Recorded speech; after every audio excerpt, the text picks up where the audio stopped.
কেন হচ্ছে গতকালকে রাত্রে বেলা আমাদের আহত ভাইদেরকে রাস্তায় নামতে হলো? শেখ হাসিনাকে আমরা ছাড় দিই, এরা কি হয়ে গেছে যে এদেরকে হচ্ছে কি ছাড় দিতে হবে? আপনাদের আচরণ দেখি শেখ হাসিনার মতো হয়ে গেছে। তো শেখ হাসিনার আপনাদের মধ্যে পার্থক্য কই? আমরা এখন যখন প্রশ্ন তোলা শুরু করছি, প্রশ্ন উত্তর না দিয়ে এই উপদেশটাও পার পেয়ে যাবে না। এন্ড দেন ফোন দিয়েছে আমাদের বড় ভাই হাসনাত ভাই, তারা সবাই মিলে হচ্ছে কি মানে বলতেছে রনিকে থামাও, রনিকে থামাও। বাসায় চলে গেল, তারপর কদিন পর ইনফেকশন ধরা পড়লো, তারপর হচ্ছে আমার ভাইটা মারা গেল আজকে। আমি খুব যে সহজ স্বাভাবিকভাবে নিচ্ছি না। এখন ওর সার্টিফিকেটটা তো আমি দেখি নাই ভাই। এটা যে এত ক্রিটিক্যাল অবস্থা, ডাক্তাররা যে ওর মাথায় যে ইনফেকশন হয়েছে, আপনারা জানেন তো ইনফেকশন হয়েছে, যখন গুলি বের করলো তখন তো ডাক্তারের ওই পরিমাণ টেক কেয়ারে থাকার কথা ছিল, তাদের কেয়ারে থাকার দরকার ছিল যাতে হচ্ছে ইনফেকশনটা না হয়। তো বাসায় ছেড়ে দিল, বাসায় চলে গেল, তারপর কদিন পর ইনফেকশন ধরা পড়লো, তারপর হচ্ছে আমার ভাইটা মারা গেল আজকে অভ্যুত্থানের 100 দিন পর। এটা আপনি কি মনে করেন ব্যাপারটা? আমি খুব যে সহজ স্বাভাবিকভাবে নিচ্ছি না। আমাদের কাছে যদি এখন সব কিছু সহজ স্বাভাবিক হয়ে গেছে, কারণ এখন তো আমাদের কোনো ধরেন আমরা তো সব এখন যা যার মতো করে ভালো আছি, দেশ খুব সুন্দর সুশৃঙ্খল ভাবে চলতেছে, এখন দেশ স্বর্গ হয়ে গেছে, জান্নাত, যেটা যেমনটা আওয়ামী লীগরা বলতো ঠিক এখন তো সেরকমই চলতেছে মনে হয়। জানি না এটা কেন হইলো, কেননা ধরেন আমরা যখন হয়তো দেখেছেন যে আহতরা হাসপাতালে সবাই আন্দোলনের পর আমরা কিন্তু হাসপাতালগুলোতে গিয়েছি। যাওয়ার পর হচ্ছে আমরা গিয়ে ডিরেক্টলি আমরা জিজ্ঞেস করেছি, যে প্রশ্ন করেছি যে আপনারা ঠিকমতো ট্রিটমেন্ট কেন করাচ্ছেন না। অনেকে অভিযোগ দিচ্ছিল যে ভাই আমার এই ট্রিটমেন্ট হচ্ছে না, এই ট্রিটমেন্ট হচ্ছে না, এটা এইভাবে হচ্ছে না, এইভাবে হচ্ছে না। আমার ফিনান্সিয়াল ক্রাইসিস চলতেছে, বাসা থেকে একটা মানুষ আসতেছে, আসার এখানে থাকতেছে, থাকার পর হচ্ছে কি তারও তো খাওয়া দাওয়ার দরকার আছে। তো ভাই আমার পরিবার তো ঠিক নাই, আমি তাহলে এখানে কিভাবে ট্রিটমেন্ট করাবো?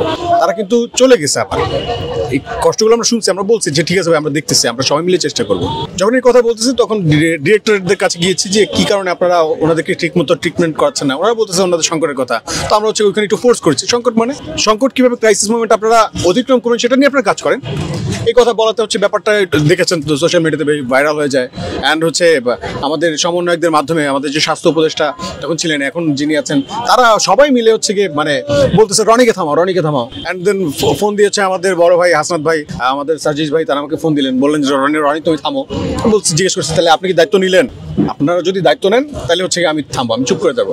আমি কিন্তু গত 3 মাসে একটা মানে কোনো ইন্টারভিউতে আমাকে দেখবেন না, আপনারা দেখেন কোনো চ্যানেলে কোনো কিছুতে ইন্টারভিউতে আছে নাকি আমার নাম? কোথাও নাই, আমি বলি না। 3 মাস হচ্ছে একদম চুপ ছিলাম, আমি নিজেও অসুস্থ ছিলাম, হাসপাতালে ছিলাম। এই 3 মাসের যে ট্রিটমেন্টের দায়িত্ব তারা নিয়েছে, আমাদেরকে চুপ থাকতে বলেছে, সাধারণ শিক্ষার্থীদেরকে চুপ থাকতে বলেছে। যারা চুপ থাকতে বলেছে যে উপদেষ্টারা, তাদের দায়িত্ব কি ছিল? তারা কেন ঠিকমতো ট্রিটমেন্টটা করায় নাই? তারা ঠিকমতো টেক কেয়ার করে নাই? কেন হচ্ছে গতকালকে রাত্রে বেলা আমাদের আহত ভাইদেরকে রাস্তায় নামতে হলো? এই প্রশ্ন আমরা করবো না? ঠিক প্রশ্ন করবো কিনা বলেন? অবশ্যই অবশ্যই এই প্রশ্ন আমরা এখন করবো। শেখ হাসিনাকে আমরা ছাড় দিই, এরা কি হয়ে গেছে যে এদেরকে হচ্ছে কি ছাড় দিতে হবে? এই আন্দোলনটা এমন না যে তারাই করে দিচ্ছে, ঠিক আছে একদম হ্যাঁ আমরা ভাড়া দিছি, নাও তোমাদেরকে টাকা দিলাম, তোমরা আমাদের আন্দোলন করে দাও, এমনটা তো না। উপদেষ্টাদের গাড়ির সামনে আটকানো এটা খুবই কম হয়ে গেছে, বা এখন তারা প্রতিবাদ করছে, খুব কম হয়ে গেছে।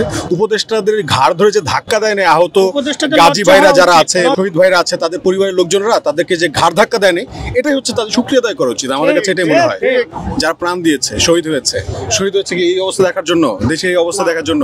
যারা আহত হয়েছে, রাস্তা নেমেছিল, তারা তো মারা যাওয়ার জন্য রাস্তা নেমেছিল, শহীদ হওয়ার জন্য নেমেছিল, দেশকে সংস্কারের জন্য। তাদের তো প্রত্যাশাই নাই, তাই বলে কি তাদের পরিবারকে সঠিক মর্যাদা আমরা দিব না? শহীদ পরিবারকে মর্যাদা দিব না? আহত ভাইকে ঠিক মতো চিকিৎসা করাবো না? খোঁজ খবর নিও না? আচ্ছা তুমি যদি গভর্নমেন্ট ভাবে না পারতো, তুমি সারেন্ডার করতে, যে আমরা পারতেছি না, আমাদের সংকট আছে, প্রবলেমস আছে। বিভিন্ন ভাইদের কাছে বলতাম ভাই প্রয়োজনে ক্রাউড ফান্ডিং আমরা করতাম, যে আল্লাহর রাস্তায় কয়েক টাকা দেন, আমার ভাইরে হেল্প করতে হবে, ট্রিটমেন্ট করাইতে হবে, ওকে আমরা সবাই মিলে দেশের বাইরে পাঠাতাম। যদি আপনার দেশে হচ্ছে দেশে মানে চিকিৎসা সংকট থাকতো, কই কেউ তো বলেন নাই। আপনারা বলছেন আমরা দায়িত্ব নিচ্ছি। এই দায়িত্ব নমুনা, এটা দায়িত্ব নমুনা। আমরা তো এখনো খুব পজিটিভলি বলতেছি যে ভাই আমরা আপনাদেরকে বলতেছি যে আপনারা পজিটিভলি যাতে হচ্ছে দেশে চেঞ্জ আসে সেই জন্য আপনারা কাজ করেন। আমরা আপনাদেরকে ওইভাবে প্রশ্ন তুলছি এই জন্য যাতে আপনি মানে সংস্কারটা করতে যান, জবাবদিহিতার আওতায় আসেন। কিন্তু আপনাদের আচরণ দেখি শেখ হাসিনার মতো হয়ে গেছে। আপনারা শেখ হাসিনা যেই সিস্টেমটা তৈরি করেছে, what is Sheikh Hasina, what is স্বৈরাচার?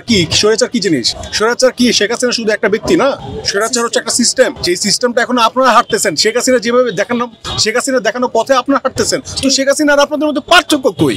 এই প্রশ্ন তো আমরা তো এখন চাইতেছি। আহত ভাইরা যে সবাই রাস্তা দাঁড়াইছে, তাদের সাথে যে আমরা কেউ নেই ব্যাপারটা এমন, আমরা সবাই কিন্তু এই চলে আসছি। আজকে থেকে শুরু হলো, 100 দিন পর আমরা শুরু করলাম। দেখি ঠিক 100 দিন পরে আমরা এখন যখন প্রশ্ন তোলা শুরু করছি, প্রশ্ন উত্তর না দিয়ে এই উপদেষ্টারা পার পেয়ে যাবে না। তো এই কথা বারবার বলতেছি যে স্বাস্থ্য উপদেষ্টার যে কাজগুলো করেছে বা তাদের যে দায়িত্বের জায়গা থেকে তারা অবহেলা করেছে, এই যে যারা আহত পরিবারের লোকজন যারা আছে এবং শহীদ পরিবারের লোকজন যারা আছে, তারা যে এদের ঘাড় ধরে ধাক্কা দেন, এটাই তাদের শুকরিয়া আদায় করা উচিত।